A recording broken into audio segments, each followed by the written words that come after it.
Because of the pandemic, I think this was a sector, the real estate sector was actually badly hit across India. It was not only Mumbai or outside of Mumbai. However, we can see some revival in last couple of months because of lowering of stamp duty by the state government to incentivize the end customers. What is selling today is a low-cost housing, or what we call as affordable housing. However, there's a huge amount of inventory which is sitting with developers across India, which requires to get liquidated to create liquidity in the market and give that impetus to the developer to actually fund their unfinished projects. Now let's expect what are the expectations of developer fraternity from the budget. First of all, dimming provision. The Income Tax Act says that if the sale price of a unit, a residential or commercial, is plus minus 10% of the stamp duty value, then the differential amount, anything which is about 10%, will be taxed in the hands of purchaser and seller.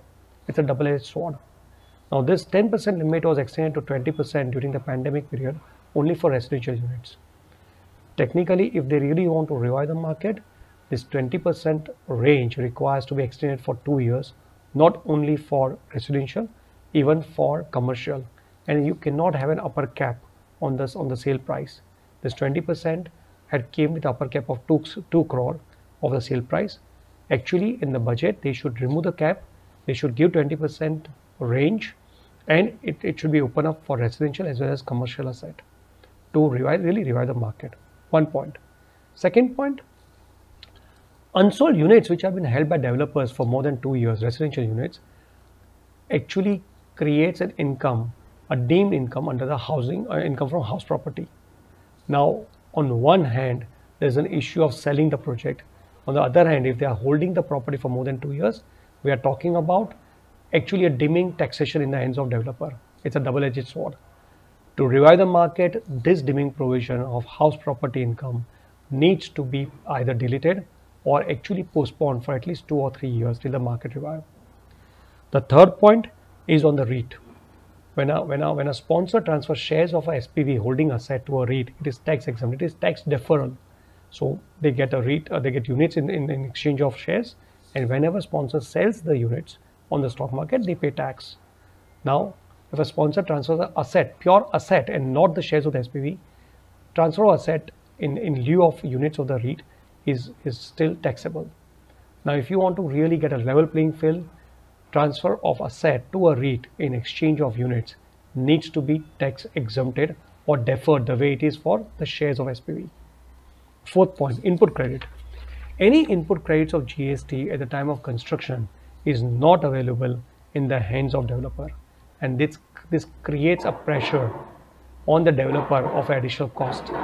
To make it efficient, input credit needs to be extended, which is incurred. The GST which is incurred at the time of construction needs to be extended in the hands of developer once the project gets completed. Now let's look at what is the expectation from the home buyer. Home buyer, they require to enhance the deduction for tax purposes for the installment and for the interest which they pay. It's a normal ask of any individual to get a tax benefit on the interest and installment paid for buying a residential unit. Next point which comes up is basically to have a self-occupied housing property. The deduction needs to be extended beyond 2 lakhs. The expectation is 5 or 7 lakh rupees. We understand that income tax may not come with such a big extension, but some benefit requires to be passed on to the end customer.